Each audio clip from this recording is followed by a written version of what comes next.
Hamıya salam, siz Rock Trader kanalındasınız. Bugün mən sizə kriptovalyuta, valyuta və fond bazarlarında qiymətin dönüş nöqtəsini müəyyən etməyin və bir neçə effektiv üsulunu göstərəcəyəm. İlk nümunəyə avro-dollar valyuta cütlüyü üzərində baxaq. Bizim vəzifəmiz qiymət bu kanalın sərhədlərindən kənara çıxdıqda alış yerini müəyyən etməkdir. Yəni, bu qırılma baş verdikdə harada almalı olduğumuzu başa düşməliyik. Bu vəziyyətdə etməli olduğumuz ilk şey, əlbəttə ki, bizim üçün bir növ bələdçi, yəni orientir olaraq güclü bir qiymət səviyyəsi müəyyən etməkdir. Qiymət onu qurduqda, onun üzərində və trend xəttinin üzərində möhkəməllikdə biz birbaşa düşürük ki, çox güman ki, artım davam edəcəyini dair bir siqnal alırıq. Mən 0.9865 qiymətində səviyyəni təyin etdim. Səviyyə kifayət qədər güclüdür. Onun toxunuşlar çox yaxşı olur. Və onu təyin etməyinin əsas səbəbi odur ki, biz kanalın yuxarı sərhədində aşağıya doğru hərəkət edərkən məhz bu səviyyə qiymətini dayandırdıq və kanalın həmin sərhədinə doğru geri impuls verdi. Yəni, həqiqətən də bu çox bir güclü bir nöqtədir. Amma bəlkə dərsimizə qayıtsaq, bilirsiniz ki, bizə qiymətin keçə bilmədiyi cəmi iki yer tapmaq lazımdır və orada biz sizinlə güclü qiymət səviyyəsini təyin edə bilərik. Bizim səviyyəmizdə isə belə yerlərin sayı 3 idi. Analizin növbəti mərhələsi təkcə gündəlik time frame trend xəttinin deyil, həm də bundan əvvəl təyin etdiyimiz səviyyənin qırılmasını gözləməkdən ibarət idi. Yəni, biz bu kombinasiyanı qırıb onun yerinə yaxşıca möhkəmləndirməsini üçün gözləməliydik. Burada isə biz möhkəmləndik və çox yaxşıdır. Baxın, biz bu zonadan düz 200 punkt yuxarı qalxdıq və bu zaman şamlar çox yaxşı idi. Bu buxaların real gücünü göstərdi. Bundan sonra korreksiya zamanı biz bu səviyyələr almalıydık. Lakin unutmalıyıq ki, təxminən 25 punkt mənfiyə gedə bilərik. Çünki X-trend xətti biraz aşağıda dayanırdı. X-trend xətti nədir? Bu, trend qlobal time frame ilə qırıldıqda baş verir. O zaman bu trend xətti X-trendə, yəni trendin xarici tərəfinə çevirir və bu halda dəstək kimi işləyir. Amma yalnız ilk toxunuşda və o şərtdə ki, səviyyə ilə X trend xəttini özü bir-birinə çox yaxın yerləşsin. O zaman siqnal güclənir, kombinasiya yaxşı işləyir və bizim yuxarı etmək şansımız artır. Nəticədə bizdə belə bir vəziyyət alındı. X trend xəttinə çatmadıq, səviyyə enməsinin qarşısını aldı və təxminən 44 punktluq artım verdi. Bu da bizə stop-loss təhlükəsizlik nöqtəsinə keçirmək imkanı verdi. Yəni, onu əməliyyatın açılış nöqtəsinə qoymaq. Qiymət xəbərlərinin təsiri ilə aşağı uçduqda zərər nə qədər oldu? Düzdür, 0. Xatırladım, zərərsizlik nöqtəsi bizdə əməliyyatın açılış qiyməti və stop-loss olduğunda baş verir. Qiymət müsbətə keçdikdə biz sadəcə stop-lossu əməliyyatın açılış qiymətinə keçiririk. Əgər sonra aşağıya doğru kəskin eniş baş verərsə, bizi 0 zərərlə bağlayır. Niyə 0? Çünki stop-loss əməliyyatın açılış qiymətindən dayanır. Yəni, artıq mənfiyə getməyə yer qalmır. Beləliklə, əgər siz stop-lossu zərərsizlik nöqtəsinə keçirmə üsulunu tətbiq etsəydiniz, hər şey qaydasında olardı. Və düşünürəm ki, siz bunu mütləq tətbiq edərsiniz. Çünki bu şam xəbər şamıdır. Xəbərlərin əvvəli isə biz həmişə stop-lossu zərərsizlik nöqtəsinə təyin edirik. Xəbərlər həmişə müəyyən bir qeyri-müəllikdir. Bir şey, hər şeyin nə ilə bitəcəyini və onların dəyişməsi zamanı nə baş verəcəyini bilmirik. Sonra biz mənfiyə getdik. Və burada çox güman ki, sizdə qanuna uyğun bir sual yarandı və sonra nə etməli? Birinci üsul, gözləmək. Ya kanalın aşağı sərhədini, ya da minimum dəyməsini, sonra isə dönüş üçün təsdiqə baxmaq. İkinci üsul isə əslində bu bilməz buna görə toplaşmışıq. Mənfiyə getdikdə təkrar alışlar etmək deyil, məhz bazarın dönüş nöqtəsini müəyyən etməkdir. Bu vəziyyətdə hər şey sadədir. Korreksiyaya başladığımız yerə səviyyə qoyun. Özü də bu güclü yerdir. Çünki bizim kombinasiyadan sonra məhz o artımı dayandırmışdı. Buna əmin olmaq üçün yaxın tarixçəyə baxa bilərsiniz və aydın olacaq ki, səviyyə həqiqətən güclüdür. Daha sonra biz qalxanda həmin səviyyə buğaların növbəti artımını yenidən dayandırdı və bununla da öz gücünü bir daha təsdiqlədi. Bundan sonra artıq texniki məsələdir. bu səviyyənin qırılmasını, qiymətin onun üzərinə inamlı möhkəmləsini gözləmək, iki ardıcıl minimum arasında buğa trendini qurmaq, bu səviyyəyə toxunuşu gözləmək və qalxan trendin davamı olaraq alış etmək lazım idi. Niyə artıq almaq mümkün olduğunu bu qədər inanla demək olardı? Birincisi, aşağıya doğru yalançı qırılma baş vermişdi. Bundan sonra əsas müqavimətə doğru güclü artım və bu müqavimətin qırılma baş verdi. Bu, enəl kanalın artıq mövcud olmadığını başa düşməyə imkan verir. Gəlin yekunlaşdıraq. İlk alışımız burada idi. Lakin təəssüf ki, sıfırla bağlandı. Xəbər şamları, yalançı qırılmaları və s. səbəbinə qazana bilmədik. Amma biz ruhdan düşmədik.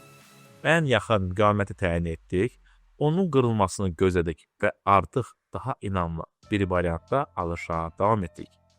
Əslində bizim iki alış üsulumuz var idi. 1. Biri daha erkən, 2. İkincisi daha gec. Hər iki üsul işlək idi.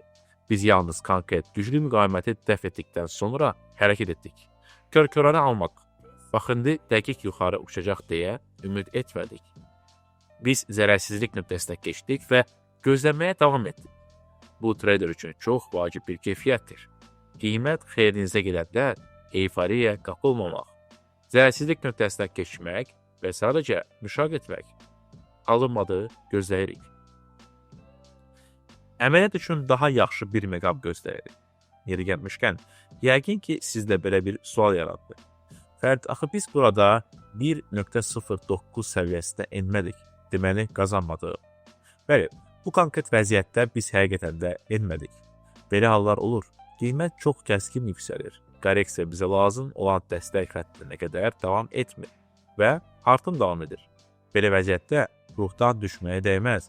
Sadəcə korreksiyanın başladığı yerdən ən yaxın müqavimətə qurun və bu müqavimətin qırılması və qiymətin onun üzərində möhkəmlənməsi zamanı trendin davamını istiqamətində alış qərarı verin. İkinci üsul. Full dollar. Qiymət dönüşüm müəyyən etməyin ikinci üsulu full dollar valyuta cütlüyü üzərində baxaq. Etməli olduğumuz iki şey əsas qalxan trend xəttini qurmaqdır. Gördüyümüz kimi, bizdə bu trend xəttinin gücünü sübut edən 3 əla toxunuş var. Hətta 4-cü toxunuş olan yalancı qırılma belə. Prinsip etibarilə ümumi mənzərini korlamadı. Xətt yenə də güclü olaraq qaldı və bu yeri gəlmişkən sonradan qrafikdə əla görünür. Sonra biz daha sürətləndirilmiş trend xəttlərini qurulmayıq. Birincisi, baş verənlərin mənzərəsini daha yaxşı görmək üçün, ikincisi isə başa düşmək üçün. Korreksiya zamanı biz ümumiyyətlə bu trend xəttinə qədər sata bilərik, yoxsa yox. Yəni bizim müəyyən bir boşluğumuz olmalıdır. Qura bildiyimiz bütün sürətləndirilmiş trendləri qurduqdan sonra görürük ki, boşluq həqiqətən var və o düz 300 punkt təşkil edir. Amma yenə də təkcə sürətləndirilmiş trend xəttinin qırılması bizə artıq satmaq mümkün olduğunu başa düşməyə imkan vermir. Burada yenidən köməyimizə qiymət səviyyəsi gəlir. Bu səviyyə son iki çox yaxşı toxunuşa əsasən təyin edilmişdi. Bu da onun əhəmiyyətini daha da artırır. Sonra plana əsasən təkcə trend xəttinin deyil, həm də bu səviyyənin qırılmasını, eləcə də onun altında yaxşı möhkəmlənməsini gözləmək lazımdır. Əgər H4 time frame çərçivəsində qiymətin bu möhkəmlənməsindən danışırıqsa və bütün bu qarşılığı nəzərdə alsaq, əslində yaxşı möhkəmlənmə baş vermişdi. Yaxşı möhkəmlənmə yalnız o zaman baş verdi ki, biz bu məsafəni təxminən yarısını qət edək. Yəni, harılsa burada dayandıq, sonra həqiqət yaxşı endik və artıq səri şəkildə korreksiya etmək başladı. Məhz bu, müqavimət xəttində satmaq və əməliyyatı düz əsas trend xəttinə qədər dartmaq imkan verən möhkəmlənməkdir. Yeri gəlmişkən, kiçik bir nüans var. Əgər biz dərhal əsas trend xəttinə çatsaydıq və sonra oradan korreksiya başlasaydı, o zaman burada satış artıq olmazdı. Niyə? Çünki biz artıq take profit, yəni mənfəəti götürməli olduğumuz nöqtəyə toxunmuşduq. Yəni hədəfə artıq çatılıb. Müvafiq olaraq başqa hədəf yoxdur və satışın da mənası yoxdur. Biz artıq demək olar ki, qazanmışıq və ya qazanmalı idik. Deməli, burada yeni satışın mənası yoxdur. Lakin gördüyümüz kimi bizim vəziyyətimizdə hər şey çox yaxşı alınır. Biz dərhal profit nöqtəsinə çatmadıq, səviyyəyə yaxşı toxunduq və yalnız bundan sonra hədəfə çatdıq. Hətta əməliyyatı profitə qədər saxlamaq istəməsəniz belə, onu aralıq aşağı sərhədinə bağlaya bilərdiniz. Bu təxminən 100 punkt edir. Sonra isə qlobal trend xəttini qırılmasını gözləmək və artıq ikinci əməliyyatla satmaq. Gördüyümüz kimi təəssüf ki, burada ikinci əməliyyat olmadı, çünki qiymətin əsas trend xəttini minimal da olsa qırılmasına baxmayaraq, qırılmalı olan əsas dəstək səviyyəsini qırılmadı. Bəli, qiymətin minimal mükəmmelləməsi var idi, lakin əsas trend xətti və enəm trend çərçivəsində bu heç nədir. Burada amplitud ən azı daha 100 punkt aşağı olmalıydı. Sonra korreksiya və bax o zaman satışa davam etmək olardı.